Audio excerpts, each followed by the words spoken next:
This episode of Doodle Talk is brought to you by Fun Silly Glasses. Thanks, Fun Silly Glasses.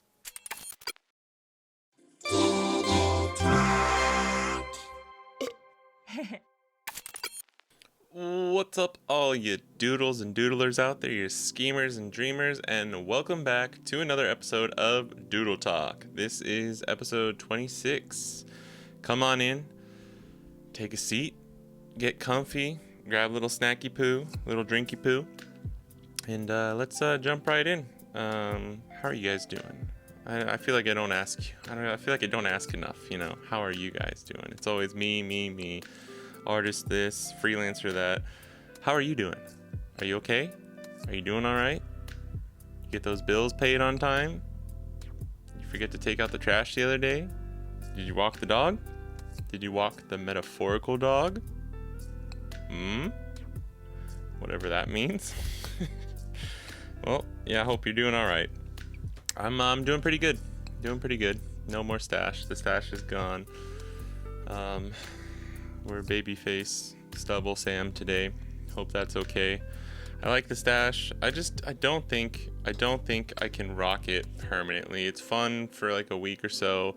I think it looks a little bit better when I have more of like the beard underneath, but then it kind of just starts to blend in, and it's like, well, then what's the point?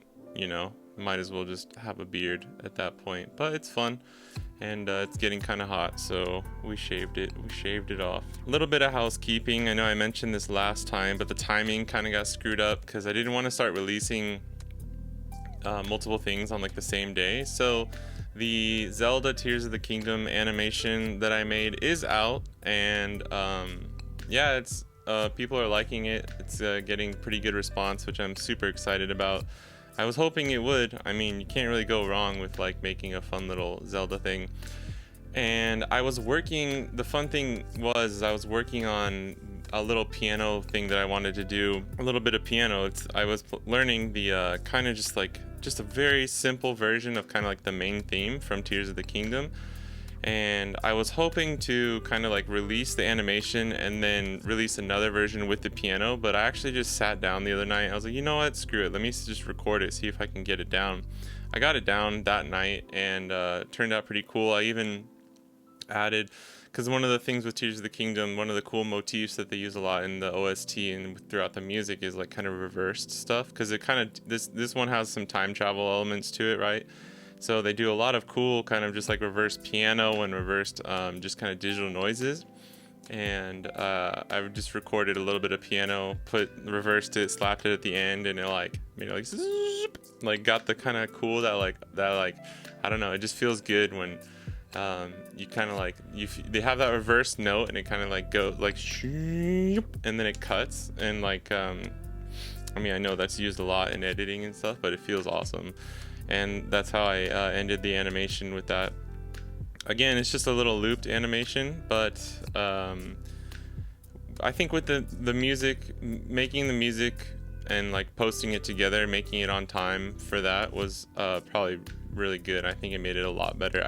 Since I recorded the piano, what I did is like with my no face animation, I actually video recorded me playing the piano.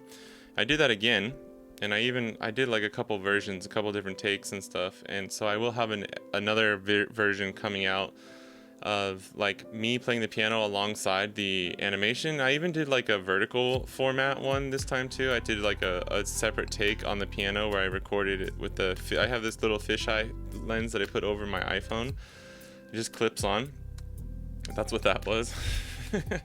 And got a vertical take on that as well. So once you start posting a lot on like Reels and YouTube Shorts, and you get used to that kind of vertical format, your brain just starts to think like, oh, well, let me make sure I can post this in a vertical format, or like, is this going to be is it going to be 16:9 or is it going to be 9:16? You kind of have to think about that a lot.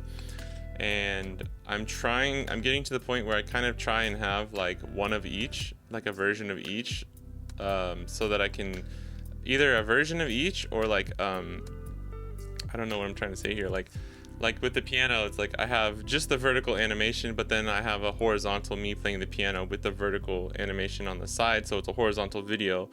but it's like a extra, more like extra content that's still, I'm hitting both of the vertical and the horizontal formats. That's all I'm trying to say.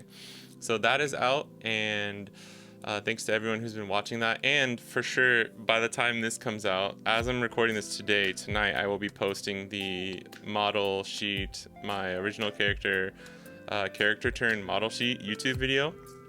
So that is done. That's uploaded, just waiting to be posted. Again, I didn't want to post too much. Even Doodle Talks come out Thursday for me in Japan. Thursday nights is when I post them. I posted the link animation on Friday, and then this is coming out on Saturday. So it's like, it feels really good to like be posting so much, but you know, because the Link one too, the Zelda one is kind of like a little time sensitive, because I don't want to just sit on it forever, you know, because everyone's kind of playing Tears of the Kingdom right now. I mean, honestly, it's been like 2-ish weeks. It's kind of late for that kind of stuff. I don't care too much about that, but I still want to post it while it's, you know, like relevant for everyone. And I needed to post this YouTube video too for like my own deadline schedule. So it feels really good, but it's kind of like oh shit, I'm using up all my content, all the shit that I have. I'm like dumping it all at once. And but it's good because I already have some new ideas. And so yeah, that video is out as well, so please check that out. If you like this stuff, consider liking and subscribing to the YouTube channel, okay? Only gonna say it once there. Appreciate it if you do. If you don't, that's totally fine as well. That's kind of it for housekeeping stuff. One thing I did want to kind of touch on is talking about last week. I felt like last week's episode was like a freaking like therapy session with myself, but it was really good. It was kind of cathartic to talk about this stuff, and I think I definitely leaned into having fun with the VHS effects and stuff for the OC model sheet video, kind of just at the beginning and the end, and with some of the final shots with the character turn. I was able to, I took all the poses that I did and like put them together and like animated like a spinning character turn, which is really awesome. And I had some fun editing the kind of like the final shots of that as well. You'll see if you watch the video. I will be posting all that stuff on Instagram as well, which is really nice, because now I have like, you know, I'm gonna have like 5 or 6 different kind of like videos to post throughout the next week or two for that kind of content. And this is something kind of reeling from last week and being like, you know, talking about not knowing what direction I'm going in, and like what style, what niche I need to have. Like, should I just double down on the retro style? Should I do this or that? Like, taking a step back and looking at it, it's like, you know, it's not always as dire as it seems, and I had a lot of fun. I think that kind of glitchy retro VHS style is something that I will kind of like always come back to, and it's definitely a style that I really like. I don't know if it's kind of like the main kind of theme that I can sit into, like fit into, like lean into, so we'll see. Still not really sure about that, but yeah, just kind of like was able to step back and take a deep breath, and like once I finished the video, I was like, okay, it's cool, I like it. But more than that, honestly, still what I'm still kind of trying to figure out is like what kind of videos I want to make. Like, do I want to do like time lapses with voiceovers, or like what's the idea for the video, what kind of content? And I've been doing a ton of research over the past couple weeks, and like last week a lot. I did a ton of research of like what kind of content, what kind of videos just for YouTube, right? I have a million different things that art-wise, just creatively, that I want to make, but now that I've experimented with a few different things and I've kind of dipped my toes here and there in a few different waters and tested them out, I do want to challenge myself to make like 4 or 5 videos that are like consistently within the same like realm, the same universe, the same like style of video. And that's the new challenge that I've created for myself. I'm not gonna go into too much detail right now because I'm still kind of working on it, and I honestly don't know 100% what all the videos are gonna be, but I think I found something that could work. And I know that by trying these videos and giving myself that challenge of like, you have to stick within this vein of what this is going to be for at least the next 3 videos, probably 4. That way it'll be like 2 months worth of my like, because I try and do every other week one of like the main video, the like main general YouTube videos on my channel. So I'll probably do 4. and see how it goes. And I know that like it's gonna be fun. These are kind of, some of them were like ideas that I already had, and now I like kind of just figured out how to angle it, how to twist it into what I want. And yeah, I know that at the very least, like, it's gonna be fun to make, and I think this could really help me figure out like kind of a linear path to take with the channel, just the YouTube channel, right? As an artist and stuff too, I still have like, it's weird because, you know, I'm within my own universe. I have my characters and stuff like that, but like I've talked about this before, where I wish I could kind of narrow it down a little bit more. But kind of coming off of that, so what I want to talk about today, and this is all kind of related, something I've been doing a lot the past couple weeks, and I think I kind of mentioned it a little bit. I don't know if it made it into the cut for last week's episode, because I actually wanted to talk about it a lot more today. And that is, I've been watching a lot of Bob Ross videos, like Bob Ross painting videos. And today's topic for the episode, I want it to be Bob Ross, the joy of painting, and finding joy in creative freedom. Right? How's that for a thesis paper, huh? So I've been watching a lot of Bob Ross, and it's just crazy because it's like, everyone loves Bob Ross. Nobody hates Bob Ross, right? That's kind of a given. But like, Bob Ross, super underrated. Super underrated. I'll just say it right now. First of all, dude's an amazing painter. Obviously, you know, I actually don't know the whole scope of like everything that he's made, but you know, he sticks to his lane of like kind of nature, outdoorsy backgrounds, and like, you know, oils on canvas. So like, he has his lane, he knows what he's doing, he varies it up for sure.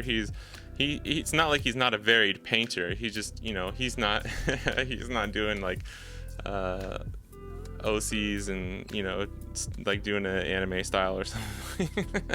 You know, this is way back in the day, right? Yeah, super underrated. I just been watching some of his videos, and you realize like, damn, man, like, because the point I wanted to make there was like, Bob Ross is memed on a lot, like in a good way. He's not made fun of, but you know, he's the happy bush guy, right? He's they're happy accidents. Like, there are no accidents. They're just happy little, or there are no mistakes. There are just happy little accidents, stuff like that, right? And it's crazy because one of the first videos I was watching, I wrote it down. It's season 29, which, first of all, holy shit, that's crazy. I don't even know how many seasons he did, or like how many videos he must have done. Season 29, episode 1, Island in the Wilderness. Go watch this video on YouTube. Oh, got a new little notebook too, by the way. Go watch this video on YouTube. It's awesome. It's like got a lot of the bangers in there. First of all, dope painting. The way he teaches it is so good. A video I'd love to make, I know a ton of people have done it, but I would really love to make like a painting along with the Bob Ross, or maybe try like I do watercolor and like try and my best to match how he's doing it with oils, like acrylic and stuff on canvas. That could be fun. I don't know if I've seen that kind of challenge before. I don't know if it'll work, just since it is kind of two different mediums that you're working with there. But this episode's so good. This one I wrote down, like, it's got the happy bushes. I don't know, because I think he repeats some of that stuff a lot, definitely. It's not like it all just comes from one episode, but if you want some of like the iconic lines that he says, if you want to just hear him say it like naturally, like in the way that he did it in the episode, go check it out. It's got like happy bushes. He talks a lot about like, you know, let's give him a friend. That bush is a little lonely over there. Let's give him a nice little friend. And like, just the way he talks, one of the things that I can appreciate now, right? Because before, I always thought like, yeah, Bob Ross, like, good paintings, that's cool, funny old uncle, funny guy, you know, like he might be your funny uncle that you have in your family, or, you know, your little lovable grandpa or something like that, right? And as a kid, I don't know if it's not like I was supposed to like understand everything about him or how awesome he was. I don't think you can when you're that young, especially because it's funny, because my generation, we love the kind of retro style coming back, like, you know, like the 60s, 70s, 80s, even early 90s, right? Up to early 2000s. Y2K is a huge kind of a resurgence right now, as far as like, especially in graphic design world. But back then, it was kind of lame.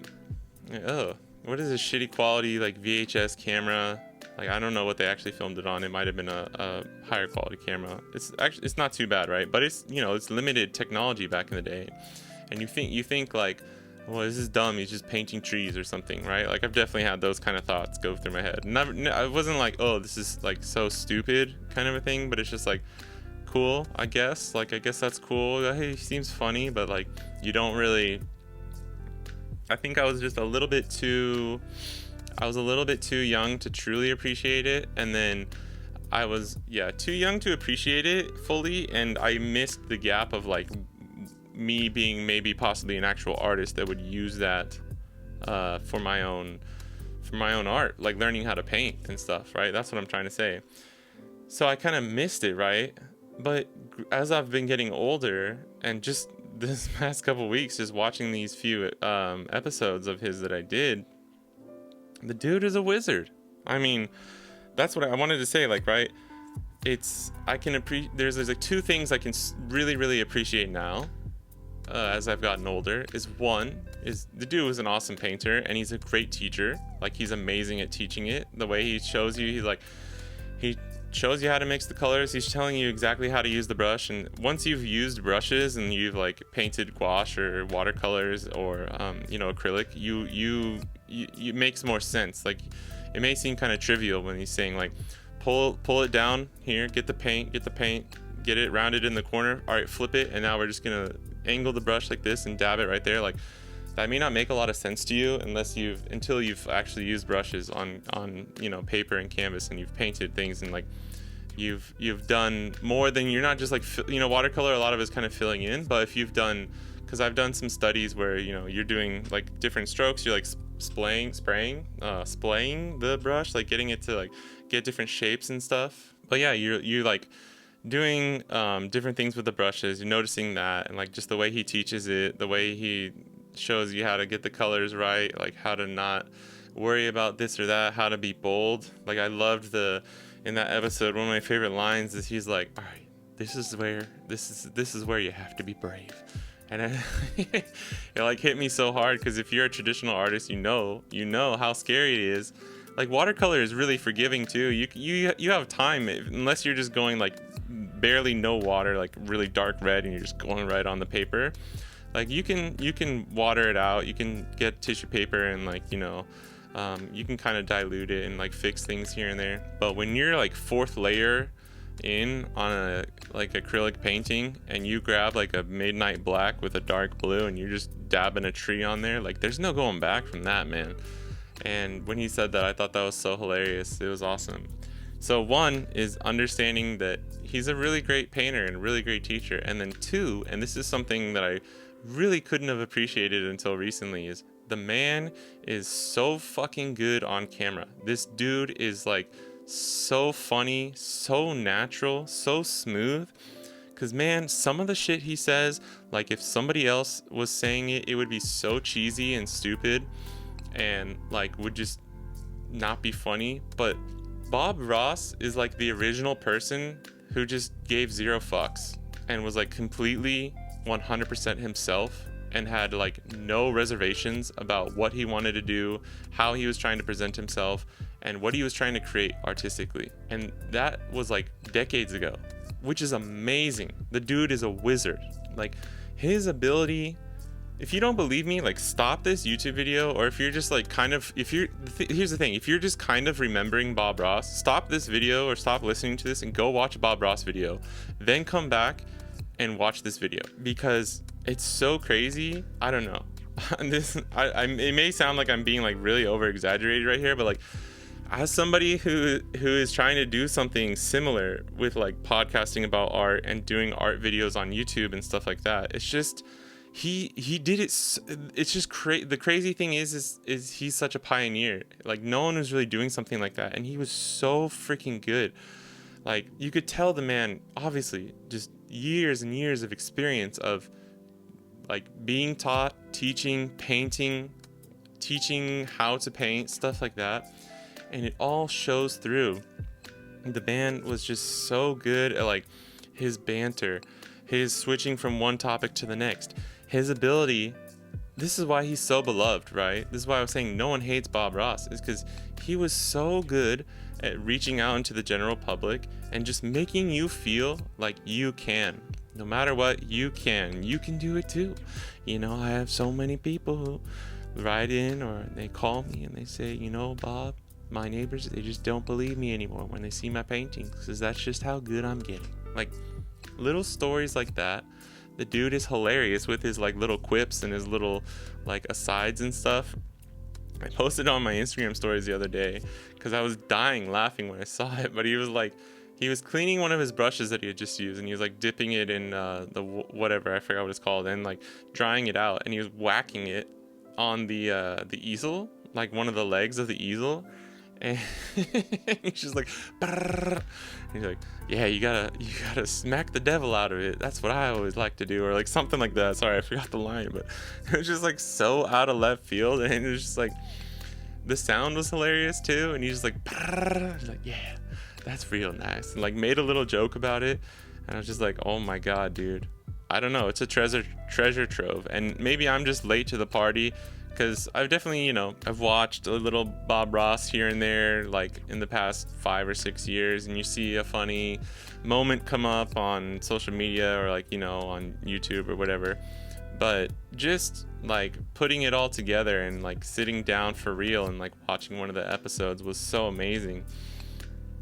So those are the two things that I was kind of like just really kind of wrapping my head around. Like, man, he's so good at those, like, he's so good at this. And he, like I was saying, he's such a pioneer, which is really cool. And I don't know, man, like you can learn a lot from somebody like that. Even if you're not an artist, or like if you're not a painter, but you're an artist of a different kind of field, I think you can just, those are like some of those people who are so genuine, where I love it when there's somebody like that too, because, you know, you look at somebody like Steve Jobs and everyone's like, he's innovator. You know, people make arguments that like the iPhone is one of the most revolutionary products ever created in like the human history, which I think there is like a case for. But then they're like, you know, oh, but he was kind of a dick behind the scenes, or like he was a dick to his workers, or blah blah blah. And it always sucks. It's whatever. It always sucks to hear that kind of stuff, but I get it. Like, I don't need my artists. I don't need my people in this world who are like creating great things. I don't need them to be good people. I don't know why some people like feel like they need that. They're like so let down when an actor turns out to be an asshole or whatever. Like, as long as they're not like super negatively affecting people, right? Then, you know, or like abuse, like lots of abuse or something like that, or abuse at the home, whatever. Like, obviously there's lines that you can cross there. I'm just saying on a very general note, like I don't need my the person who directed a movie, like if Christopher Nolan, I love Christopher Nolan movies, but if he turned out to be like kind of a jerk, just like a little bit of a jerk to some people, like I don't care. I don't give a shit, dude. I'm never gonna meet Christopher Nolan. That doesn't really affect me in a way like where like I'm gonna look at his art and his movies differently, right? But Bob Ross just seems like a really genuine guy. I've never heard anything bad about him. He just seemed like a really dope dude, and maybe I just have never read like the Reddit thread that exposes Bob Ross and all of his evil deeds that he's done. But for all of our sakes, I hope that just wasn't the case, and he was just an awesome guy, because he is one of those people that I would be like stoked to know that like, okay, yeah, he is also a good guy, because it's just so nice when you do see that, right? Like, I don't need them to be a nice person, but when they turn out to be a nice person and awesome at what they do, it's just like a double whammy of awesomeness, right? That's what's so nice. He's so genuine, and kind of just going back to this, right? He's so genuine, and it really comes through. And this is getting back to the core message of this episode, is like, what I'm learning from him is like, first of all, just have some fun. Just be a little silly. Bob Ross wants you to be a little silly. You should be a little silly, you know? Make some happy bushes, make some happy trees, give him some friends, you know? There's nothing wrong with that. Right? So that kind of like freedom, that kind of fun spirit. And the other thing is like having the ability to just create whatever you want. One of the things he was saying in that episode, he was like, this is your world. You can create whatever you want in this painting. If you want to create a little dead tree here with a frog on it, you can do that. He's like, when I go home, the only thing I have control over is taking out the trash at night, something like that, you know? But here in this painting, it's my own little world. I have complete control, complete creative freedom, something like that, right? He's going on like that. That's my terrible Bob Ross impression. But you just listen to him say that and you're like, yeah, damn, you know what, man, you're right.